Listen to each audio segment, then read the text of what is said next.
সবার উপরে শান্তি, রহমত ও নিরাপত্তা বর্ষণ হোক।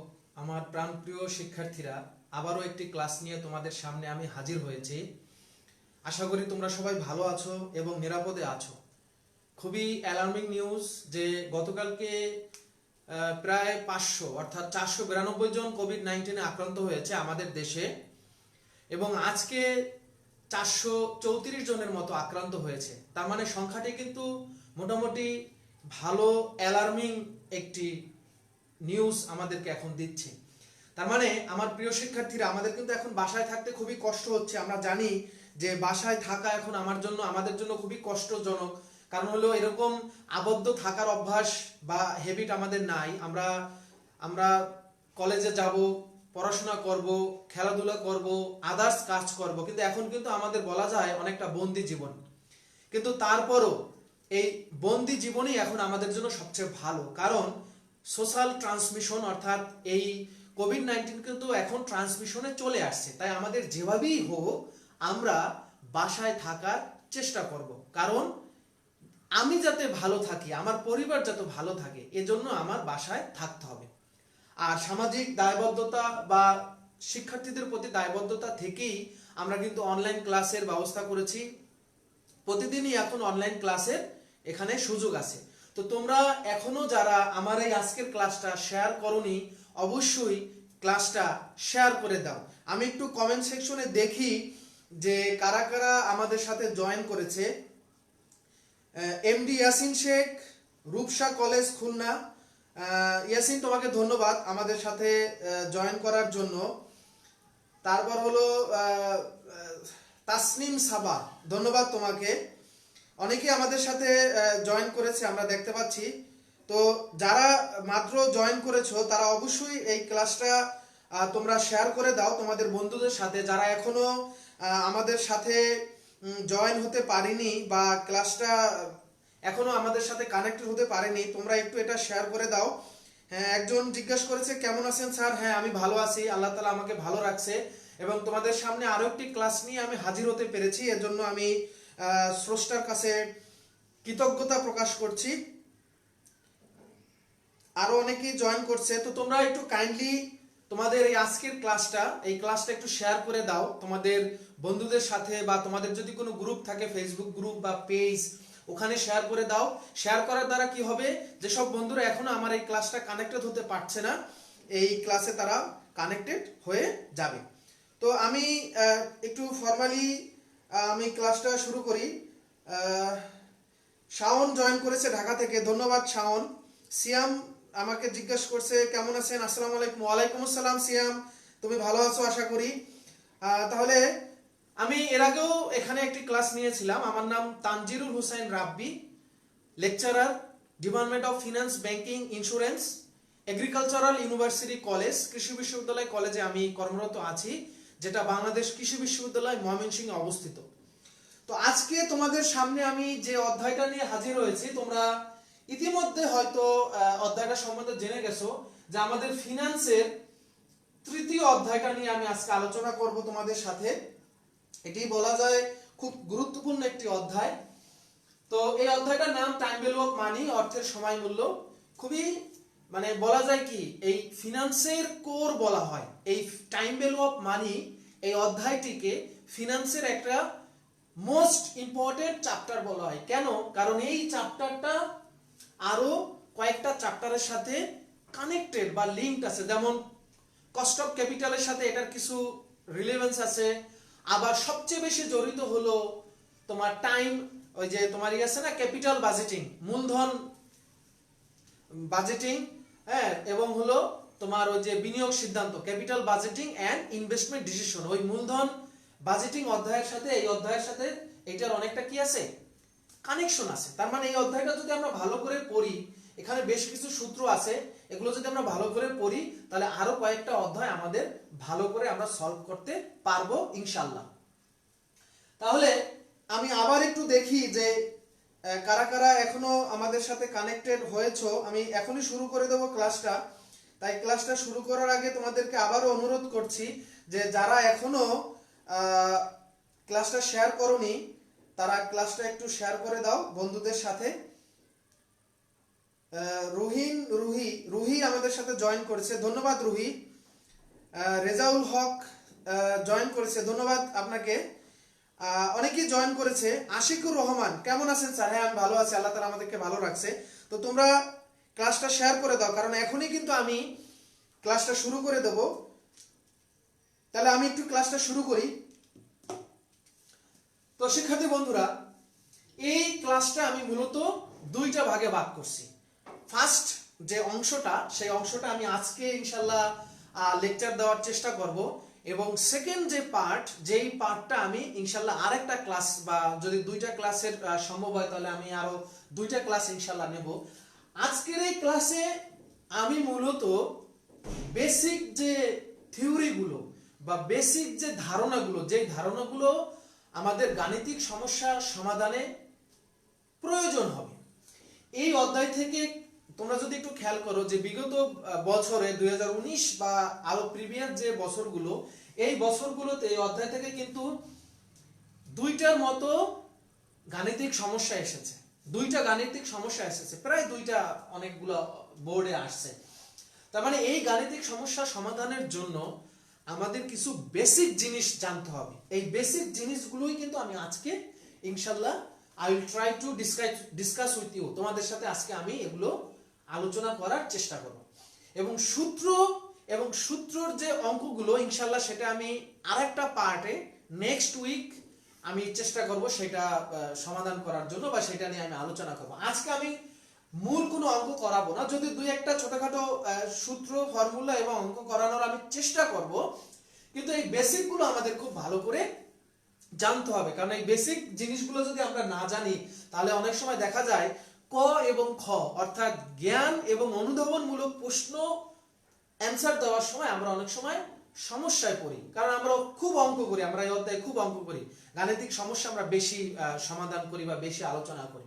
তো বেশি গাণিতিক সমস্যা আলোচনা আমরা করি, সলভ করি, এর ফলে হয় কি, ক এবং খ অর্থাৎ জ্ঞান এবং অনুধাবনমূলক যে প্রশ্নগুলো আছে, সেই প্রশ্নগুলো কিন্তু অনেক সময় আমরা লিখতে পারি না। আচ্ছা, আমি আরেকটু একটু বলি, আমার একটা সীমাবদ্ধতা আজকে একটু বলে যাই। সেটা হলো, আমার কিন্তু যে মাইকটা ছিল, সেই মাইকটা কিন্তু আনফরচুনেটলি মাইকটা আমার নষ্ট হয়ে গেছে। আমার যে একটা মাইক ছিল, তাই হয়তো আমার সাউন্ড একটু আস্তে হতে পারে। তাই তোমাদের কাছে আমি অনুরোধ করব, সবাই হেডফোন ইউজ করো, না হলে শব্দ মানে সাউন্ড কিন্তু একটু লো থাকবে, কারণ আমার মাইকটা আজকে নাই, নষ্ট হয়ে গেছে। যাই হোক, আমরা এই সীমাবদ্ধতার ভিতরেই চেষ্টা করি যে মিনিমাম ইনপুটে কিভাবে আমরা ম্যাক্সিমাম আউটপুটটা আজকে নিয়ে আসতে পারি। তোমাদের হেল্প দরকার, তোমাদের সাপোর্ট দরকার। আর ক্লাসটা এখনো যারা শেয়ার করো নাই, অবশ্যই ক্লাসটা বন্ধুদের সাথে শেয়ার করে দাও। তাহলে যে কথা বলতেছিলাম, যে ক এবং খ, আমার যে ক্লাসটা, এই ক্লাসটা থেকে তোমরা ক এবং খ এর উত্তর ভালো করে দিতে পারবা। আর সূত্র নিয়ে আলোচনা ইনশাআল্লাহ নেক্সট ক্লাসে আমি আলোচনা করব। তাহলে আমি একটু শুরু করি বন্ধুরা। আমাদের প্রথম যে টপিকটা আছে সেটা হলো অর্থের সময়মূল্যর ধারণা। অর্থের সময়মূল্য জিনিসটা কি? বন্ধুরা খেয়াল করো, আমার হাতে একটি টাকার নোট, এটা হলো 10 টাকার একটি নোট। কেন এই নোটটা আমি আজকে নিয়ে আসলাম? খেয়াল করো যে আর কয়দিন পর হলো আমাদের পবিত্র রমজান মাস আসবে, এবং 30টা রমজান শেষ হওয়ার পর আমাদের যারা মুসলমান ধর্মাবলম্বী আছে, আমাদের জন্য খুবই একটি আনন্দের দিন আসে, ঈদের দিন। আমরা একটু পিছনে ফিরে যাই, আজ থেকে 10 বছর পিছনে ফিরে যাই। তাহলে ছোটবেলায় যখন ঈদ হইতো, ঈদের দিনে আমাদের কোন কাজটা সবচেয়ে বেশি হতো, বা ঈদ শব্দটা শোনা মাত্রই আমাদের মাথায় সবচেয়ে আগে কোন জিনিসটা মাথায় আসে? আমার মনে হয় তোমরা সঠিক উত্তর দিয়েছো, যে সবচেয়ে বেশি যে জিনিসটা আমাদের মাথায় আসে সেটা হলো ঈদের সালামি। তো আমার জীবনে একটি ঘটনা আমি শেয়ার করি। আমরা যখন ছোট ছিলাম, তোমরা ফিরে যাও পিছনে, অতীতে ফিরে যাও 10 বছর আগে, যখন আমরা ছোট ছিলাম, তখন আমরা যখন সালাম করতাম ঈদের সালামি হিসাবে, আমি যখন ছোট ছিলাম তখন এই 10 টাকা আমরা এভারেজে, মানে কমন, এই 10 টাকা আমরা পাবই, অর্থাৎ সালাম দেওয়ার সাথে সাথে আমরা 10 টাকা পাইতাম। এই 10 টাকা নিয়ে তখন আমরা কি করতাম, আমি আমার লাইফের একটা ঘটনা তোমাদের সাথে শেয়ার করতেছি। 10 টাকা পাওয়ার সাথে সাথে এলাকায় তখন আমাদের যে এলাকাটা ছিল ওই এলাকায় তখন বিভিন্ন জিনিস কিনতে পাওয়া যেত। আমার মনে আছে তখন ছোট একটা পিস্তলের মতো কিনতে পাওয়া যেত। ওই পিস্তলটার দাম ছিল 5 টাকা, ছোট্ট একটা পিস্তল। ওই পিস্তলটা আমরা বন্ধু বান্ধব যারা আছে দোকানে চলে যাইতাম এবং 5 টাকা দিয়ে ওই পিস্তলটা কিনতাম। আর পিস্তলে কার্টিস পাওয়া যেত, যেটাকে আমরা কার্টিস বলতাম, ছোট ছোট কার্টিস পাওয়া যেত, 2 টাকা দামের কার্টিস। তো এই কার্টিসটা আমরা কি করতাম, 2 টাকা দিয়ে কিনতাম। তার মানে 7 টাকা দিয়ে আমাদের একটা পিস্তল এবং কার্টিস কেনা হয়ে যেত। হয়তো তোমরা এরকম করছো কিনা জানি না। এরপরও আমাদের পকেটে 3 টাকা থাকতো। এখন আমি যদি বলি আজকে 2020 সালে 10 টাকা যদি সালামি দেওয়া হয়, এই 10 টাকা সালামি দিয়ে আমি 10 বা 12 বছর আগে যেই পিস্তল এবং কার্টিস কিনছিলাম ঈদের দিনে, আজকে সেটা কিনতে পাওয়া যাবে? অবশ্যই আজকে এই 10 টাকা দিয়ে সেই সমস্ত জিনিস কিনতে পাওয়া যাবে না। কিনতে তো পাওয়া যাবেই না, উল্টো তুমি বলবা যে স্যার আপনি যে দোকান থেকে এই 10 টাকা দিয়ে কার্টিস এবং যে বারুদ কিনছিলেন ওই দোকান পর্যন্ত যেতে হলে রিক্সা ভাড়াই 10 টাকা চলে যাবে। যেই 10 টাকা দিয়ে অতীতে আমরা অনেক কিছু কিনতে পারছিলাম, আজকে সেই 10 টাকা শুধু রিক্সা ভাড়াই যাবে দোকান পর্যন্ত যাইতে। তার মানে হোয়াট ডাজ ইট মিন? এটা দ্বারা কি বোঝাচ্ছে? এটা দ্বারা বোঝাচ্ছে value of money is decreasing, অর্থাৎ অর্থের মূল্যটা আস্তে আস্তে হ্রাস পাচ্ছে। কিভাবে হ্রাস পাচ্ছে? With the passage of time, সময়ের সাথে সাথে value of money is decreasing, অর্থাৎ সময় যত যাচ্ছে অর্থের মূল্য, টাকা পয়সার মূল্য, ভ্যালু অফ টাকা পয়সা, value of notes, value of money is gradually decreasing. যেই জিনিস আমরা ঈদের দিন 10 বছর আগে কিনতে পারতাম 10 টাকা দিয়ে, আজকে সেই জিনিস আমরা 10 টাকা দিয়ে কিনতে পারবো না। It is quite impossible. তার মানে এই টাকার মূল্য আস্তে আস্তে কমে যাচ্ছে, হ্রাস পাচ্ছে সময়ের সাথে সাথে। আর এইটাই হলো অর্থের সময় মূল্য। তার মানে বন্ধুরা আমরা বলতে পারি অর্থের সময় মূল্য কি? সময়ের সাথে সাথে অর্থের মূল্যের পরিবর্তন। Value of money is changing with the change of time. সময়ের পরিবর্তনে অর্থের মূল্যের যে পরিবর্তন ঘটে তাকে টাইম ভ্যালু অফ মানি বা অর্থের সময়ের মূল্য বলা হয়।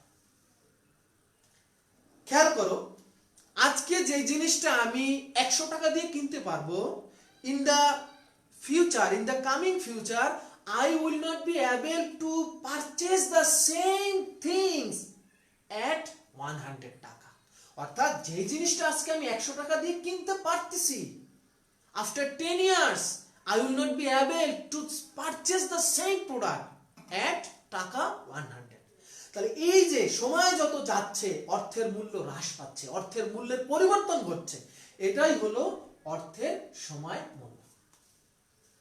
তাহলে বন্ধুরা আমি আবার একটু দেখি যে তোমরা এই, আমি তো ক্লাসটা মাত্র শুরু করলাম, তোমরা আমাদের সাথে কারা কারা আছো, কারা কারা দেখতেছো একটু দেখি। জান্নাতুল রাইসা প্রশ্ন করেছো এবং ফয়সাল আহমেদ ফাইন উত্তর দিয়েছো, ধন্যবাদ। তোমরা নিজেরাই প্রশ্ন করছো, নিজেরাই উত্তর দিচ্ছ, এটা দ্বারা বোঝা যাচ্ছে যে আমার ক্লাসটা তোমাদের খুব ভালো লাগছে। অনেকে আমাদের সাথে জয়েন করেছে, আরো অনেকে জয়েন করেছে আমাদের সাথে। ফয়সাল আহমেদ ফাহিম জয়েন করেছে, ধন্যবাদ ফয়সাল আহমেদ ফাহিম। জান্নাতুল রাইসা জয়েন করেছে, ধন্যবাদ জান্নাতুল রাইসা। অনেকে আমাদের সাথে কিন্তু ইতিমধ্যে জয়েন করে ফেলেছো ক্লাসে। তোমরা এখনো যারা ক্লাসটা শেয়ার করোনি, তোমরা ক্লাসটা শেয়ার করে দাও। যারা এখনো আমাদের এই ক্লাসটা শেয়ার করোনি, তোমরা অবশ্যই ক্লাসটা শেয়ার করো। ইংলিশ ক্লাব সে বলেছে সাউন্ড ক্লিয়ার আছে, ধন্যবাদ। আমি সাউন্ডটা নিয়ে আজকে একটু বড় প্রবলেমে ছিলাম, কারণ আমার মাইকটা আনফরচুনেটলি নষ্ট হয়ে গেছে, এই কারণে আমি একটু দ্বিধায় ছিলাম যে সাউন্ড প্রবলেম আমাকে ডিস্টার্ব করে কিনা। আলহামদুলিল্লাহ সাউন্ড প্রবলেম ডিস্টার্ব করতেছে না, এটা শুনে আমার খুব ভালো লাগছে। আমি এটা নিয়ে একটু চিন্তিত ছিলাম। তাহলে বন্ধুরা আমি আর একটু সামনে যাব।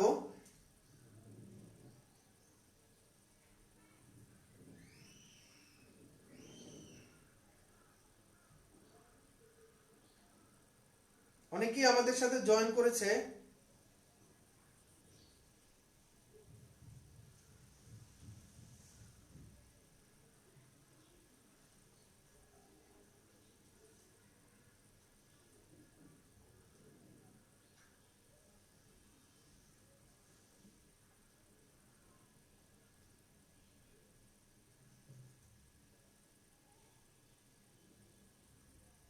যারা এখনো আমাদের ক্লাসটা শেয়ার করনি তারা অবশ্যই ক্লাসটা শেয়ার করে দাও।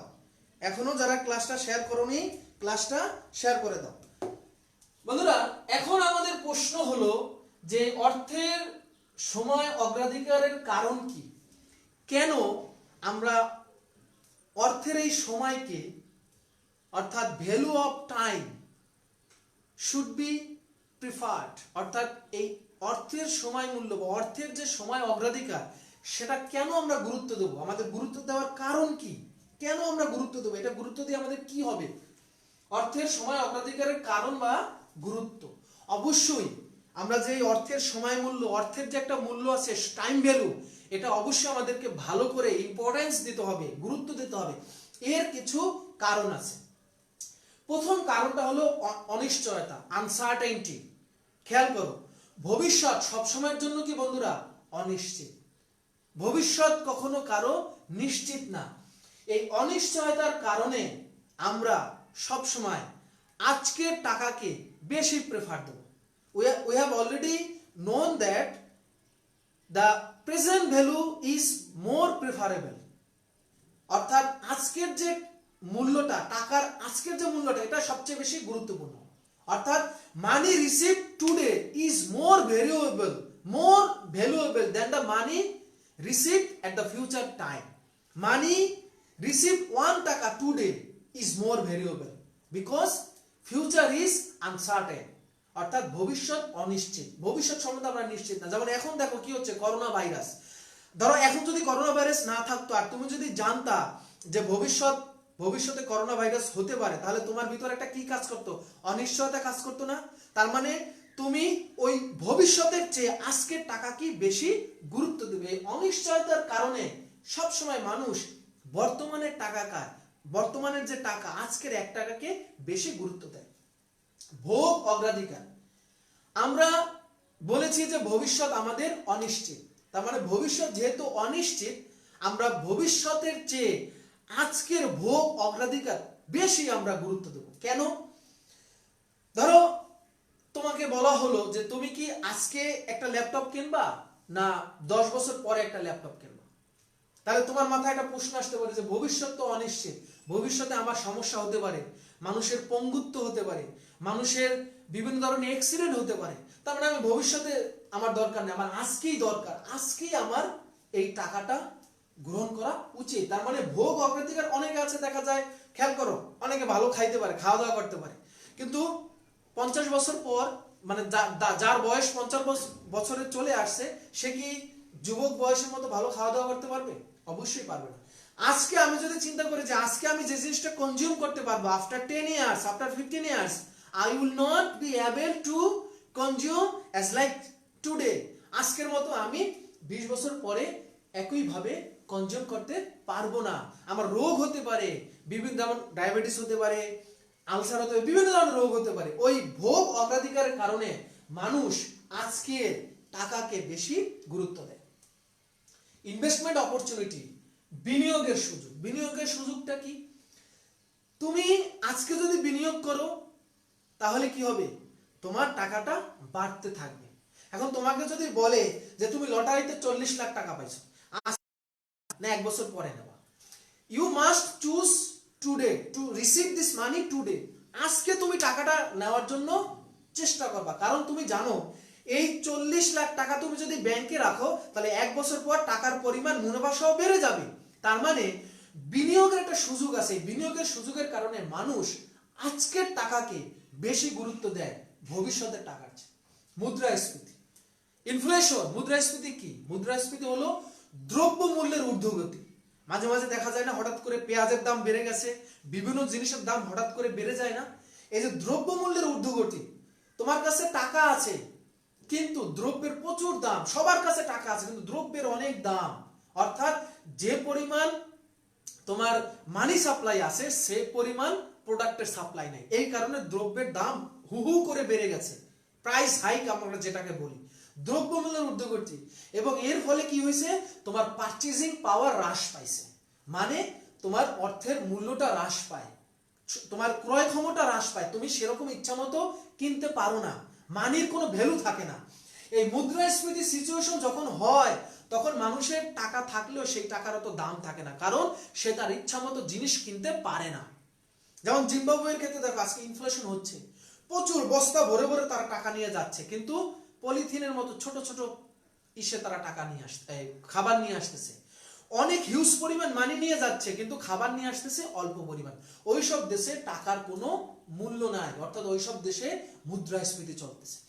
তার মানে তুমি এই মুদ্রাস্ফীতির কারণে ভবিষ্যতে, তোমরা জানো যে কোনো দেশেই আস্তে আস্তে মুদ্রাস্ফীতি বাড়ে।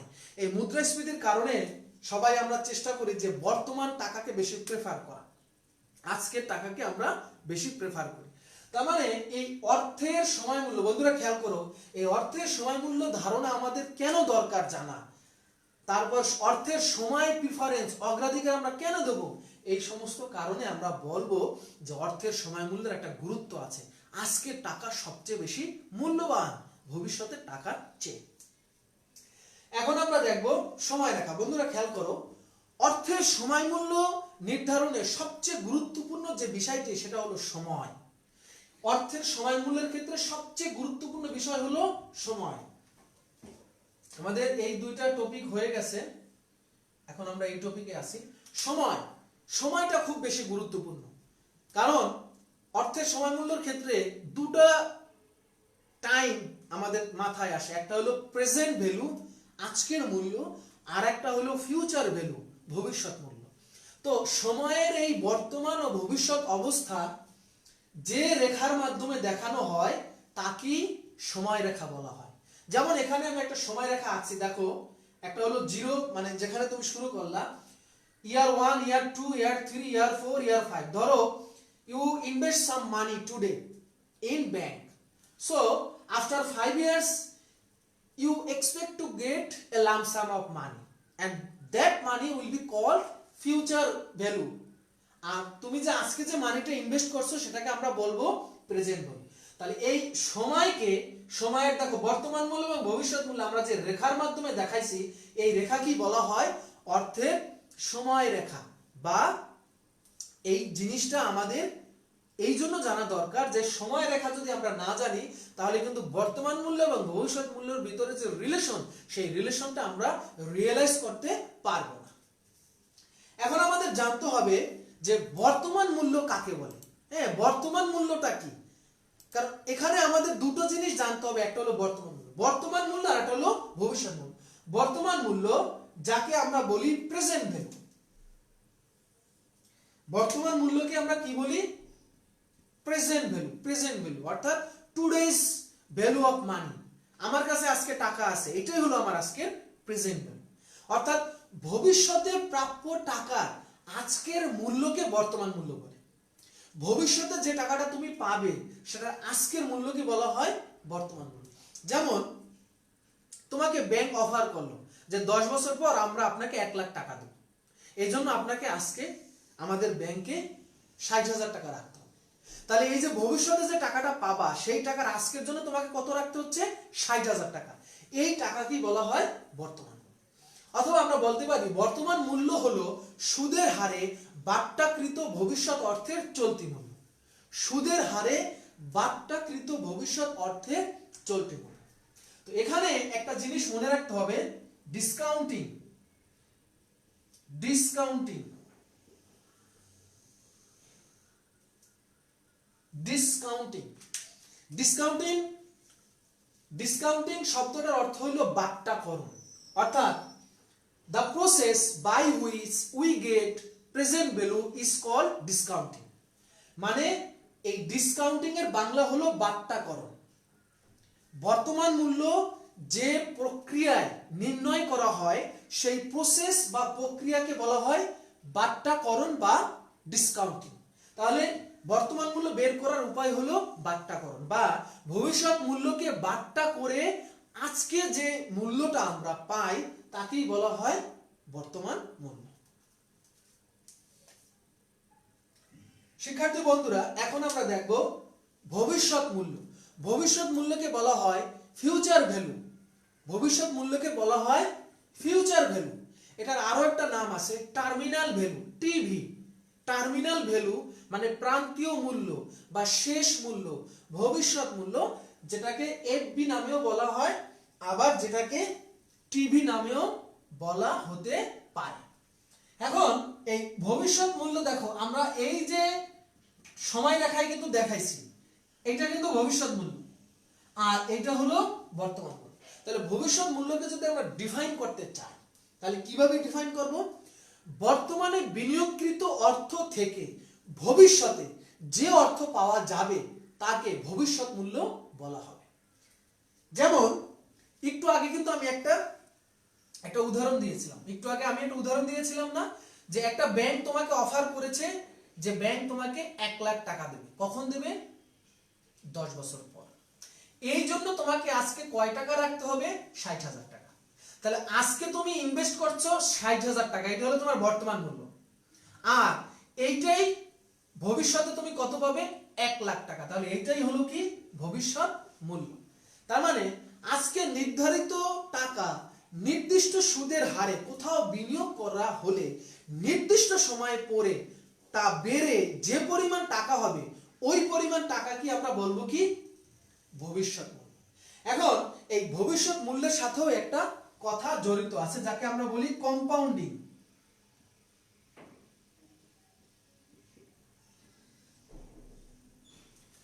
ভবিষ্যৎ মূল্যের সাথে যে কথাটা জড়িত তাকে বলা হয় কম্পাউন্ডিং, বাংলায় বলা হয় চক্রবৃদ্ধিকরণ।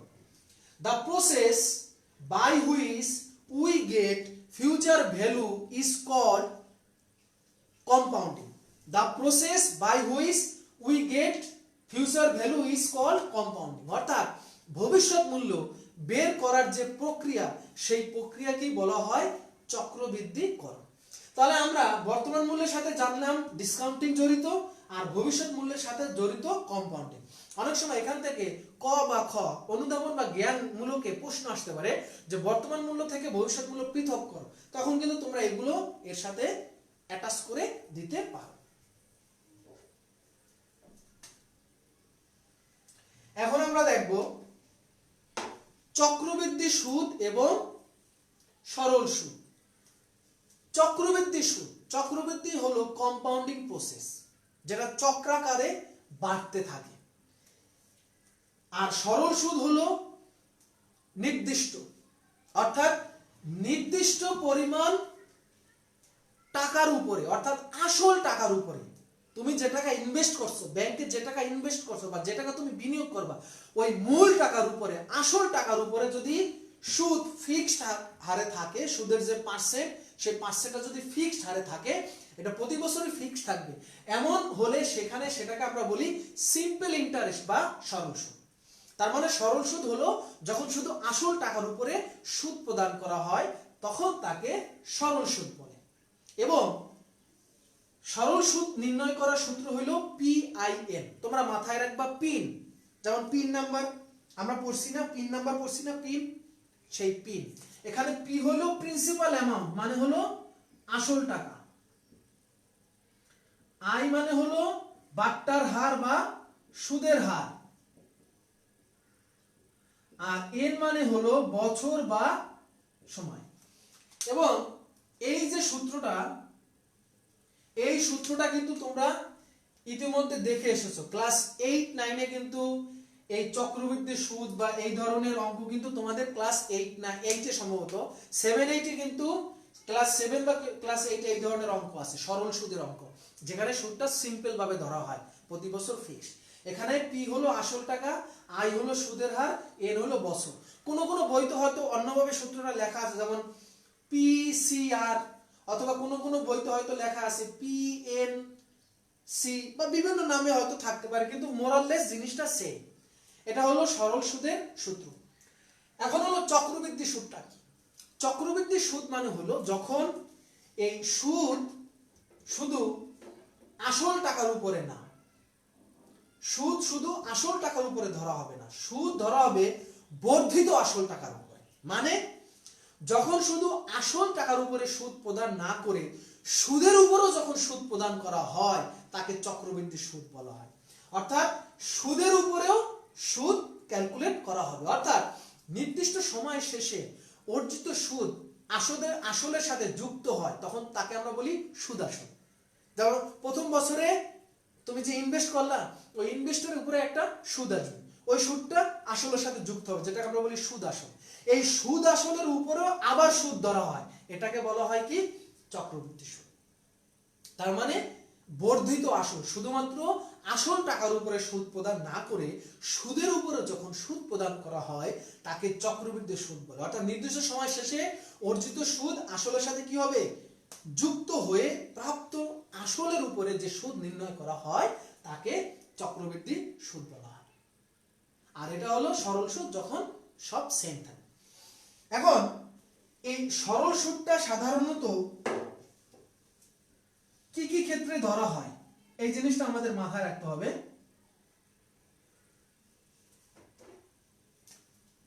খেয়াল করো বন্ধুরা,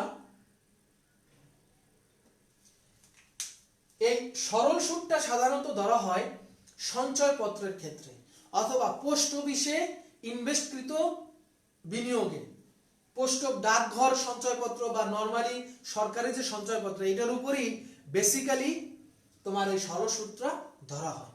তাহলে আমরা যদি এখানে একটা সিম্পল একটা অঙ্ক যদি আমরা দেখি, সরল সুদের উপরে অনেক অঙ্ক আছে, আমরা যদি সিম্পল একটা অঙ্ক দেখি, যে তুমি 100, ধরো মনে করো ব্যাংকে তুমি 1000 টাকা বিনিয়োগ করছো। আমি একটা অঙ্ক তোমাদেরকে বই থেকে একটু দেখাই,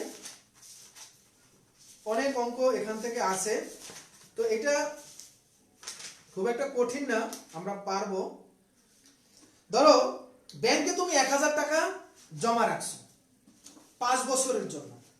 ব্যাংকে তুমি 1000 টাকা জমা রাখছো 5 বছরের জন্য, এবং ব্যাংক তোমাকে 10% সরল সুদ দেবে।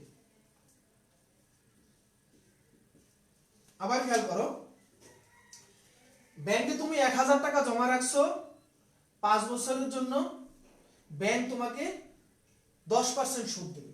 এখন যদি আমি প্রশ্ন করি যে এটার সুদের পরিমাণ কত এবং ভবিষ্যৎ মূল্য কত, তাহলে সিম্পল আমরা সূত্র, এখানে আসল টাকা হলো 1000 মানে পি, আই মানে হলো সুদের হার 10%, আর এন মানে হলো বছর। তাহলে 10% কে আমরা লিখতে পারি 0.10। তাহলে দেখো আমাদের কত আসবে? 50 টাকা। তাহলে ভবিষ্যৎ মূল্য কত হবে? আসল প্লাস সুদ 1000 প্লাস 50 সমান সমান 1050 টাকা। নাকি না একটু ভুল করছি, এখানে 500 হবে। আমরা একটু ক্যালকুলেটরটা দেখি, এখানে হবে কত? 500। 1000 গুণ 5 গুণ 0.10, হ্যাঁ 500। তার মানে আমাদের কত হবে? 1500 টাকা। বন্ধুরা খেয়াল করো, এই যে আমরা সূত্রের মাধ্যমে এটা সলভ করলাম, এটা হলো সরল সুদ। এটা কখন হবে? যদি প্রশ্নে বলে দেওয়া থাকে যে এত % সরল সুদ। আর সঞ্চয়পত্রের ক্ষেত্রে সুদের হার মানেই সরল সুদ। সঞ্চয়পত্রের ক্ষেত্রে যদি কোনো সুদের হার থাকে, সেই সুদের হারকে আমরা না বলা থাকলেও ওটা আমাদের সরল সুদই হবে। ডাকঘরে যদি তুমি কোনো বিনিয়োগ করো, পোস্ট অফিসে কোনো বিনিয়োগ করো, তখন আমাদের এই সূত্রের মাধ্যমে অঙ্কটা করতে হবে। আর চক্রবৃদ্ধি সুদ, এই চক্রবর্তী সুদ নিয়ে আমি নেক্সট ক্লাসে আলোচনা করব, আমাদের মূল সূত্র। আমি কিন্তু আগেই বলছি যে আজকের ক্লাসে আমি মূল কোন সূত্র নিয়ে আলোচনা করব না। টাইম ভ্যালু অফ মানির মূল সূত্র, প্রেজেন্ট ভ্যালু ফিউচার ভ্যালু মূল সূত্র আলোচনা করব না। আজকে আমি বেসিক জিনিস টুকিটাকে আলোচনা করব। মূল সূত্র নেক্সট ক্লাসে ইনশাআল্লাহ আমি আলোচনা করার চেষ্টা করব। তাহলে এখনো যারা আমাদের ক্লাসে তোমরা জয়েন করোনি, তোমরা ক্লাসটা শেয়ার করে দাও বন্ধুদের সাথে। আমরা প্রায় আধা ঘন্টা ক্লাস অতিবাহিত করেছি, তো ক্লাসটা তোমরা অনেকেই শেয়ার করছো, অনেকেই এখানে কমেন্টস করছে। এখানে একজন প্রশ্ন করছে, কানিকা কবির ধন্যবাদ তোমাকে, এটা তোমরা রুটিনে পাবে। তাসনিমা সাবা ধন্যবাদ তোমাকে, অনেকেই আমাদের সাথে জয়েন করেছে। তো আরেকটু আগাই, আর ক্লাসটা সবাই শেয়ার করে দাও। এখন আমরা বৃত্তি বা বার্ষিকী নিয়ে আলোচনা করব। বৃত্তি বা বার্ষিকী, যেটাকে ইংলিশে বলা হয় অ্যানুইটি। বৃত্তি বা বার্ষিকী, যেটাকে ইংলিশে বলা হয় অ্যানুইটি। এই বৃত্তি বা বার্ষিকী এটা কি বোঝানোর আগে আমি একটু বলি যে তোমাদের অনেকের বাবা মা আছে যারা ব্যাংকে ডিপিএস করে। এখানে অনেকের বাবা মা আছে, তোমাদের আত্মীয় স্বজন যারা ব্যাংকে কি করে, ডিপিএস করে, ডিপোজিট পেনশন স্কিম, ডিপিএস। আচ্ছা, ডিপিএস জিনিসটা কি অনেকে হয়তো জানো, বা অনেকে ডিপিএস এ টাকা রাখছো। ডিপিএস হলো একটা নির্দিষ্ট পরিমাণ টাকা। যেমন তুমি যদি 500 টাকা ডিপিএস করো, তাহলে কিন্তু 500 টাকাই জমা রাখতে হবে, এবং এখানে সময়টাও কি নির্দিষ্ট। যেমন তুমি 1 মাস মেয়াদি যদি ডিপিএস করো, তাহলে 1 মাস পর পরই কিন্তু তোমাকে 500 টাকা রাখতে হবে। তুমি যদি 2 মাস মেয়াদি ডিপিএস করো, অর্থাৎ 2 মাস পর পর টাকাটা তোমাকে ব্যাংকে রাখতে হবে। তুমি যদি 6 মাস মেয়াদি মানে 6 মাস পর পর ডিপিএস করো, 6 মাস পর পর টাকাটা রাখতে হবে। তার মানে ডিপিএস, অনেকেই হয়তো তোমরা ডিপিএস সম্বন্ধে জানো, এখানে টাকাটা হতে হয় নির্দিষ্ট, অর্থাৎ মানিটা নির্দিষ্ট হয় এবং টাইমটাও কি হয় নির্দিষ্ট। তার মানে আমরা এই বার্ষিকী বলতে পারি একটি নির্দিষ্ট সময়ের জন্য সমপরিমাণ নগদ প্রবাহের ধারাকে বলে বার্ষিকী। একটি নির্দিষ্ট সময়ের জন্য সমপরিমাণ নগদ প্রবাহের ধারাকে বলা হয় বার্ষিক। অর্থাৎ ক্যাশ ফ্লোটা ক্যাশ ইনফ্লো হতে পারে, ক্যাশ আউটফ্লো হতে পারে। এটা কি হবে? স্পেসিফিক হবে, নির্দিষ্ট হবে, সমান হবে, এবং মানিটাও কি হবে? সমান হবে। তাহলে নির্দিষ্ট সময়ের জন্য সমান নগদ প্রবাহের ধারাকে বলা হয় বৃত্তি বা বার্ষিক। অনেকে আছে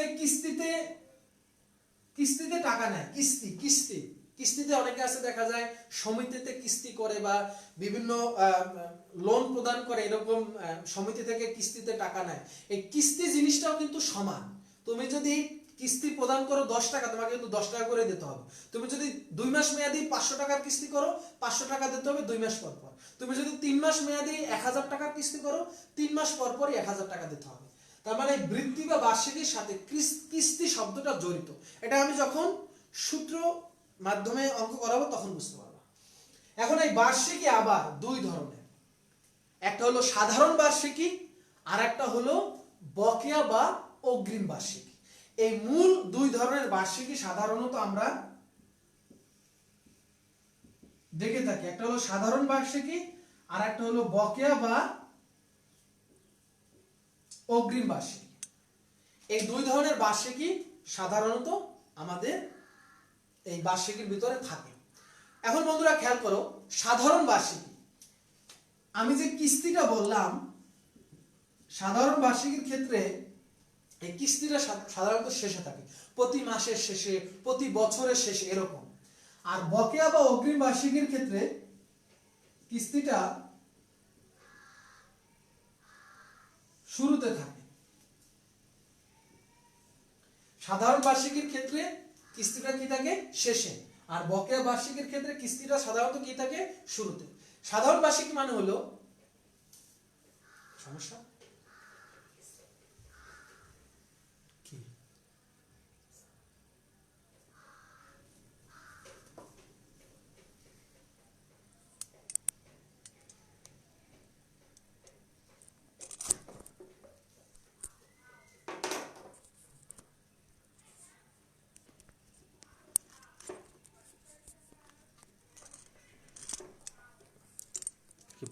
ভেঙে গেছে মানে বের হয়ে গেছে। ক্লাসটা শেষ করি পরে এটা ঠিক করব।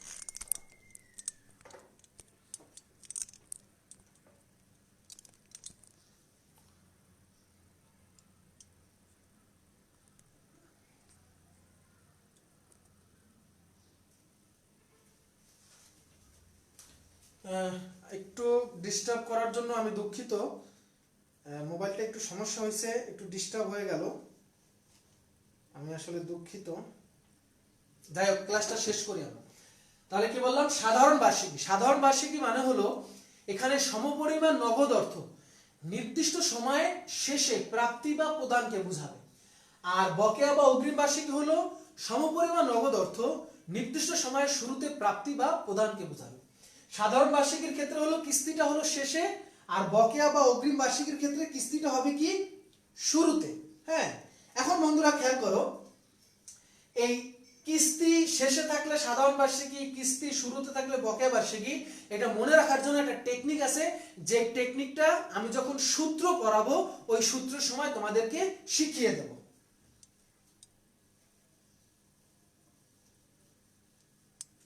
তবে এই দুই ধরনের বার্ষিকী ছাড়াও আরো এক ধরনের বার্ষিকী দেখা যায়, যেটাকে বলা হয় চিরস্থায়ী বার্ষিকী।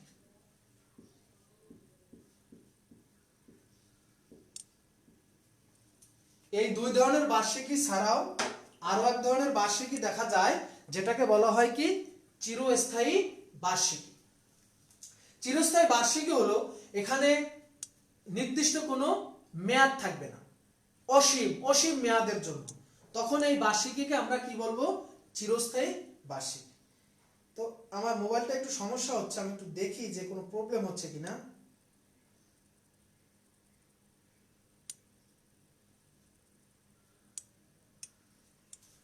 এটা ডিস্টার্ব হচ্ছে না?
আমি দুঃখিত জানাচ্ছি যে আজকে আমার এই যে ট্রাইপডটা হঠাৎ করে ভেঙে যায়।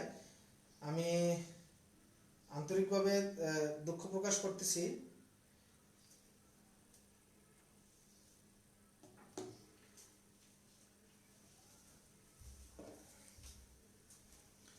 তো খেয়াল করো বন্ধুরা, যে এই দুটো বার্ষিকী ছাড়াও আরো এক ধরনের বার্ষিকী দেখা যায়, যে বার্ষিকীকে আমরা বলছি চিরস্থায়ী বার্ষিকী। চিরস্থায়ী বার্ষিকী মানে হলো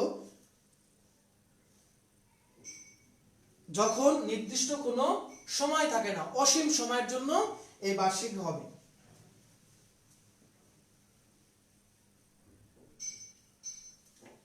তো বন্ধুরা একটু খেয়াল করো, এরপরের যে টপিকটা সেটা হলো নামিক সুদের হার। নামিক সুদের হার, নামিক সুদের হারকে বলা হয় স্বাভাবিক সুদের হার। নামিক সুদের হারের আরেকটা নাম হলো কি?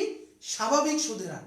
নামিক সুদের হারকে বলা হয় স্বাভাবিক সুদের হার। অর্থাৎ স্বাভাবিকভাবে ঋণদাতা অর্থাৎ যে ঋণ দেয় এবং ঋণ গ্রহীতা অর্থাৎ যে ঋণটা নেয় তাদের মধ্যে চুক্তিবদ্ধ বার্ষিক যে সুদের হার, সেই বার্ষিক চুক্তিবদ্ধ সুদের হার কি বলা হয়?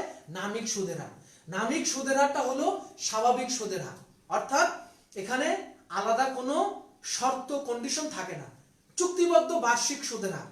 ঋণদাতা ঋণ দিচ্ছে, ঋণ গ্রহীতা ঋণ নিচ্ছে, তাদের ভিতরে বার্ষিক চুক্তিবদ্ধ সুদের হার 10%, 20%, 15%, এই বার্ষিক চুক্তিবদ্ধ সাধারণ বা স্বাভাবিক সুদের হারকে বলা হয় নামিক সুদের হার বা কার্যকরী সুদের হার।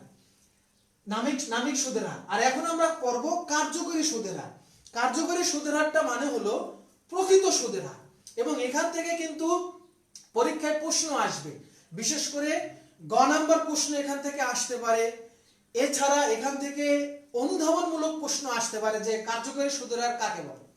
তো এই কার্যকরী সুদের হারের আরেকটা নাম হলো প্রকৃত সুদের হার, যেটাকে আমরা বলি এফেক্টিভ ইন্টারেস্ট রেট। যেটাকে আমরা বলি কি? এফেক্টিভ ইন্টারেস্ট রেট, অথবা কোনো কোনো বইতে হয়তো এটা এভাবে বলা আছে অ্যানুয়াল ইন্টারেস্ট রেট বা effective annual rate. Effective annual rate নামেও বলে, কোনো কোনো বইতে হয়তো আছে এফেক্টিভ ইন্টারেস্ট রেট। তো এই কার্যকরী সুদের হার মানে হলো তোমার ঋণ গ্রহীতা প্রকৃত পক্ষে যে হারে সুদ প্রদান করে তাকে কার্যকরী সুদের হার বলে। এবং এই কার্যকরী সুদের হারের সাথে চক্রবৃদ্ধিকরণ জড়িত। কার্যকরী সুদের হারের সাথে কি দরকার, কি জড়িত? চক্রবৃদ্ধিকরণ, যেটাকে আমরা বলছি কম্পাউন্ডিং। বন্ধুরা খেয়াল করো, স্বাভাবিক সুদের হার বা নামিক সুদের হারের সাথে কিন্তু চক্রবৃদ্ধিকরণ জড়িত না, কিন্তু কার্যকরী সুদের হারের সাথে কি এই চক্রবৃদ্ধিকরণ জড়িত। চক্রবৃদ্ধিকরণ মানে হলো যেটা চক্রাকারে বাড়বে। যেমন যদি বলে ত্রৈমাসিক, তাহলে বছরে 4 বার। ত্রৈমাসিক মানে কি? 3 মাস পর পর 4 বার। যদি বলে অর্ধবার্ষিক মানে 6 মাস পর পর, তাহলে বছরে মোট কয়বার হলো? 2 বার। যদি বলে মাসিক, তার মানে প্রতি মাসে, তার মানে বছরে কয়বার? 12 বার। অর্থাৎ চক্রবৃদ্ধিকরণ যখন বলবে, এই চক্রবৃদ্ধিকরণের সাথে জড়িত হলো কার্যকরী সুদের হার। তাহলে কার্যকরী সুদের হার বলতে কি বোঝায়? ঋণ গ্রহীতা প্রকৃত পক্ষে যে হারে সুদ প্রদান করে তাকে কার্যকরী সুদের হার বলে। এবং এটার সূত্র হলো 1 + i / m to the power m - 1। 1 + i / m to the power m - 1। এখানে m মানে হলো চক্রবৃদ্ধি সংখ্যা, এখানে m মানে হলো চক্রবৃদ্ধি সংখ্যা। চক্রবৃদ্ধি সংখ্যা মানে হলো বছরে কয়বার চক্রবৃদ্ধিকরণটা হচ্ছে। যেমন আমি বললাম যদি ত্রৈমাসিক হয়, ত্রৈমাসিক তাহলে বছরে 3 মাস পর পর, তার কয়বার হবে? 4 বার। যদি বলে অর্ধবার্ষিক মানে 6 মাস পর, তাহলে বছরে কয়বার? 2 বার। যদি বলে তোমার এরকম দ্বিমাসিক মানে 2 মাস পর পর, তখন m এর মান কত হবে? 6। যদি বলে মাসিক মানে প্রতি মাসে, তখন m এর মান কত হবে? 12। তাহলে এই কার্যকরী সুদের হারের সূত্রটা আমরা লিখলাম। এখন আমরা একটা সিম্পল একটা অঙ্ক দেখি কার্যকরী সুদের হারের উপরে, তাহলে আমরা বুঝতে পারবো।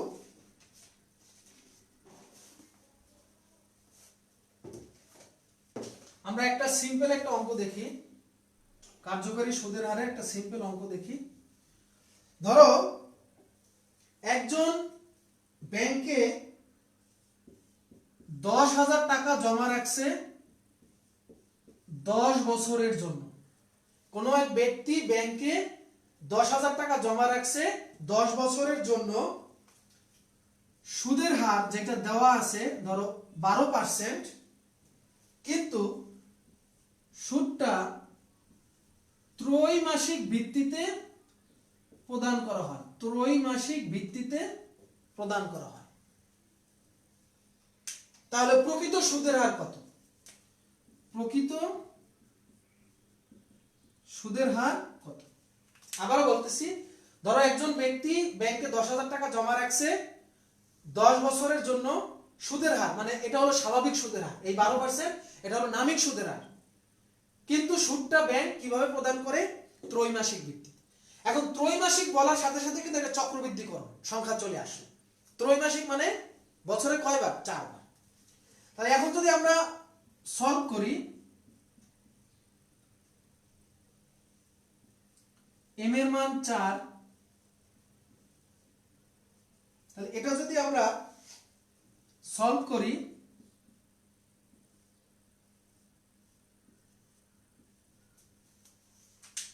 এবং বাকি অংশটা যদি আমরা ক্যালকুলেটরে সলভ করে ফেলি,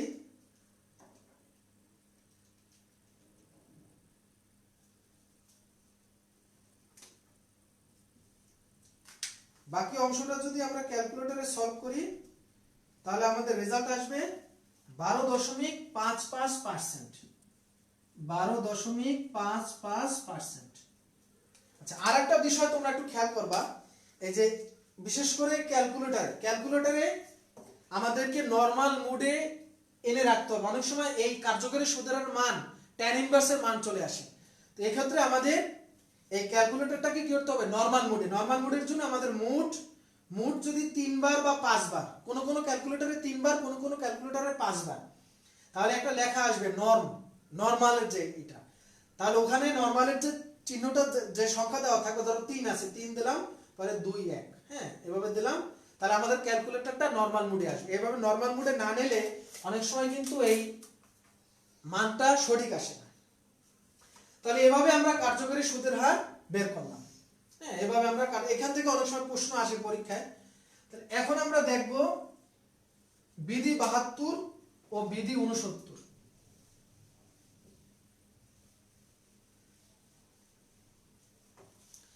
এখন আমরা দেখব বিধি 72, বিধি 69। বিধি 72 ও বিধি 69 এই দুইটা জিনিস কি? যখন ফিনান্সের যে মূল সূত্রগুলো আমরা জানি, প্রেজেন্ট ভ্যালু, ফিউচার ভ্যালু, এগুলো নির্ণয়ের যে মূল সূত্র জানি, এখন যেটা আমরা জানছি, এর আগে কিন্তু এরকম সূত্র ছিল না। যখন সূত্র ছিল না, তখন যারা ব্যাংকে টাকা জমা রাখতো তারা জানতে চাইতো যে এই টাকাটা কবে ডাবল হবে, মানে এই টাকাটা দ্বিগুণ কত হবে। তো সেক্ষেত্রে বার্ষিক চক্রবৃদ্ধিকরণের ক্ষেত্রে জমাকৃত অর্থ কত সুদের হারে বা কত সময়ে ডাবল হবে, দ্বিগুণ হবে, সেটা জানার প্রক্রিয়া ছিল বিধি 72।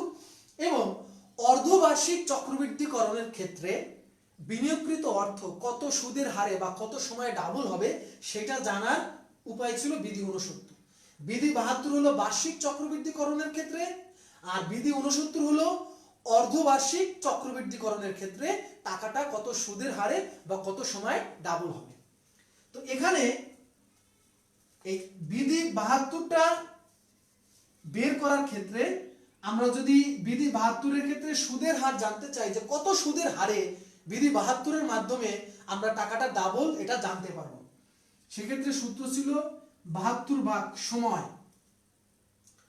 আর যদি আমরা n এর মান জানতে চাইতাম, সময় জানতে চাইতাম, অর্থাৎ বিধি 72 এর মাধ্যমে কত সময়ে আমাদের টাকাটা ডাবল হবে, সেক্ষেত্রে আমরা সূত্রটা কিভাবে লিখতাম? 72 ভাগ i। অর্থাৎ সুদের হার বের করার ক্ষেত্রে হলো 72 ভাগ সময়, আর সময় বের করার ক্ষেত্রে বা বছর বের করার ক্ষেত্রে 72 ভাগ সুদের হার। এটা কি ক্ষেত্রে? বিধি 72 এর ক্ষেত্রে। হ্যাঁ, বিধি 72 এর ক্ষেত্রে। এখন আমি দেখাবো বিধি 69। বিধি 69টা হলো অর্ধবার্ষিক চক্রবৃদ্ধিকরণের ক্ষেত্রে। সেক্ষেত্রে সূত্রটা হলো, আমরা যদি সুদের হার জানতে চাই যে কত সুদের হারে বিধি 69 এর মাধ্যমে আমরা জানতে পারবো বিনিয়োগকৃত অর্থ ডাবল হয়, সেক্ষেত্রে আমাদের সূত্র হলো 69 ডিভাইড বাই n প্লাস 0.35। আর যদি আমরা জানতে চাই n এর মান, অর্থাৎ কত বছরে বা কত সময়ে বিধি 69 এর মাধ্যমে বিনিয়োগকৃত অর্থ ডাবল হবে, সেক্ষেত্রে সূত্র হলো 69 ডিভাইড বাই i প্লাস 0.35। এটা হলো একটা সূত্র, এই সূত্রের মাধ্যমে আসলে সনাতন পদ্ধতি, এটা কিন্তু একটা বন্ধুরা সনাতন পদ্ধতি, এই সনাতন পদ্ধতির মাধ্যমে আমরা 72 বিধি 69 বিধি এখন আর কি অ্যাপ্লাই হয় না। এটা আগে ছিল, যখন ফিনান্সের এরকম সফিস্টিকেটেড সূত্রগুলো আবিষ্কৃত হয়নি, তখন মানুষ জানতে চাইতো যে বিনিয়োগ করছি কত বছরে ডাবল হবে, কত সুদের হার আপনি দিলে আমার টাকা ডাবল হবে। তো এরকম জানার জন্য এই দুইটা সূত্র আগে ফিনান্সে ব্যবহৃত হতো। তাহলে আমি যদি এখান থেকে তোমাদের একটা প্রশ্ন করি, খুবই সহজ একটা প্রশ্ন করি, যে তুমি ব্যাংকে 10,000 টাকা জমা রাখলা 8 বছরের জন্য, এখন তুমি জানতে চাচ্ছ যে এই টাকাটা কত সুদের হারে ডাবল হবে। তুমি জমা রাখলা 10,000 টাকা 8 বছরের জন্য, এই 10,000 টাকা 20,000 হবে কত সুদের হারে। তাহলে এখানে আমরা সুদের হার জানতে চাচ্ছি, এটা যদি 72 বিধির মাধ্যমে জানতে চাই, তাহলে আই সমান সমান কি হবে, এন চলে আসবে। এখানে এন এর মান কত, 8, তাহলে রেজাল্ট কত হবে আমাদের 9 বছর, 9%, রেজাল্ট কত হবে 9%। অর্থাৎ এই 10,000 টাকা 20,000 টাকা হতে আমাদের সুদের হার কত লাগবে, 9%। এখন এটা যদি আমরা 69 এই রুলে ফলো করতাম তাহলে কিরকম হইতো, অর্থাৎ রুল 69 বিধি 69 এর মাধ্যমে যদি আমরা এটা সলভ করতাম তাহলে কিরকম হইতো, তাহলে আমাদের রেজাল্টটা কাছাকাছি হতো, পুরো অ্যাকুরেট রেজাল্ট হতো না, আমাদের কাছাকাছি একটা রেজাল্ট আমরা এখানে তখন পেতাম।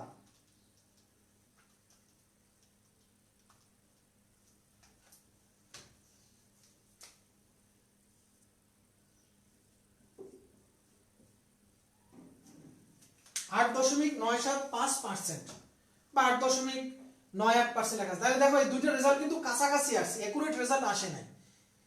কেন আসে নাই, কারণ এটা অনেক আগে ব্যবহৃত হইতো, এটা একটা সনাতন পদ্ধতি, একটা ওল্ড মেথড, এই মেথডে কাছাকাছি একটা রেজাল্ট জানা যেত। কিন্তু এখন আমরা যে সূত্রগুলো ইউজ করি, চক্রবৃদ্ধির যে সূত্রগুলো আমি ইনশাআল্লাহ নেক্সট ক্লাসে দেখাবো, এই সূত্রের মাধ্যমে এক্সাক্ট ফিগার তুমি জানতে পারবে। তাহলে আমাদের শেষ টপিক, আজকের শেষ টপিক, লোন অ্যামোর্টাইজেশন শিডিউল বা ঋণ পরিশোধ সূচি। ঋণ পরিশোধ সূচি আমাদের আজকের নেক্সট যে লাস্ট যে টপিকটা, সেই টপিকটার নাম হলো লোন পরিশোধ সূচি বা ঋণ পরিশোধ তালিকা। এটা হলো কিস্তিতে ঋণ পরিশোধের একটা তালিকা, যেখানে প্রতিটি কিস্তিতে ঋণের সুদ এবং আসল পরিশোধ আলাদাভাবে দেখানো হয়। অর্থাৎ তুমি যে একটা লোন নিলা, ধরো 1 লাখ টাকা লোন নিলা, একটা নির্দিষ্ট সময় থাকবে 5 বছর, এবং আমরা জানি নির্দিষ্ট সময় শেষে আমাদের লোন অ্যামাউন্ট, আমাদের যে দায়, লোন পরিশোধ দায়, এটা 0 হবে। এটা আমরা একটা তালিকার মাধ্যমে দেখাই, যেখানে কিস্তির টাকা দেখানো হয়, একটা কিস্তি দেখানো হয়, কিস্তির ভিতরে আসল কতটুকু পরিশোধ হচ্ছে এবং কতটুকু আমরা সুদ পরিশোধ করছি, সেটা আমাদের এই সূচির মাধ্যমে দেখানো হয়। এটা হলো ঋণ পরিশোধ তালিকা। তাহলে বন্ধুরা, আজকে ক্লাসটা আমার একটু ডিস্টার্ব হয়েছিল, আমি আবার বলতেছি, ক্লাসে একটু প্রবলেম হয়েছিল। প্রথমে তো প্রবলেম নিয়ে শুরু করছি ক্লাসটা, কারণ আমার মাইক ছিল না, এরপর ট্রাইপডে একটু প্রবলেম হয়েছে। যাই হোক, আমার মনে হয় এই যত সীমাবদ্ধতা আছে, সীমাবদ্ধতার ভিতরেও তোমরা যদি ক্লাসটা আবার নিজেরা লাইভের শেষে আবার একটু ফলো করো ইনশাল্লাহ, তাহলে তোমরা কিছু হলেও উপকৃত হতে পারবা। আর বেসিক যে বিষয়গুলো আমি আজকে আলোচনা করলাম, এই বেসিক বিষয়গুলো, এই বেসিক যে টপিকগুলো, এখান থেকে জ্ঞান এবং অনুধাবনের অনেক প্রশ্ন তোমরা সলভ করতে পারবা, এবং গাণিতিক সমস্যার সমাধানে, অঙ্ক করার ক্ষেত্রে সিকিউ প্রশ্ন, সৃজনশীলের এই অঙ্কগুলো সমাধানে এগুলো তোমাদের কাজে লাগবে। আর ইনশাল্লাহ নেক্সট উইকে আমি কিছু ম্যাজিক ফর্মুলা নিয়ে ফিনান্সের টোটাল যে সূত্রগুলো আছে, এককালীন সূত্র, মিশ্র সূত্র, বার্ষিকের সূত্র, এই 3টা সূত্র একেবারে ইজিলি আমি বুঝাই দেবো। ম্যাজিক কিছু ফর্মুলা আছে, ইনশাল্লাহ নেক্সট উইকের ক্লাসটা তোমরা করবা, তাহলে সূত্র যে প্রবলেমগুলো আর তোমাদের সমস্যা ইনশাল্লাহ হবে না। তারা আমাদের সাথেই থেকো, আর ক্লাসটা লাইভ শেষেও তোমরা শেয়ার করতে পারো, লাইভ শেষেও ক্লাসটা তোমরা আবার দেখতে পারো। তোমরা নিরাপদে থাকো, বাসায় থাকো, এবং সৃষ্টিকর্তাকে ডাকো, সৃষ্টিকর্তা যেন আমাদের যত সমস্যা আছে, এই যে বর্তমান যে করোনা যে মহামারী, এটা থেকে যেন আমাদেরকে পরিত্রাণ দেয়, আমাদেরকে যেভাবেই হোক আমাদেরকে এখান থেকে আগের সেই ক্লাসের সেই জীবন, কলেজ আঙিনার সেই আড্ডা, সেই টিচার স্টুডেন্টের যেই সম্পর্ক, সেই যে একটা মনোমুগ্ধকর শিখন পরিবেশ, সেটা যেন আমরা খুব দ্রুতই ফিরে পাই। এজন্য সবাই সৃষ্টিকর্তার কাছে দোয়া করো। তোমরা সবাই ভালো থাকো, নিরাপদে থাকো। আসসালামু আলাইকুম ওয়া রাহমাতুল্লাহ।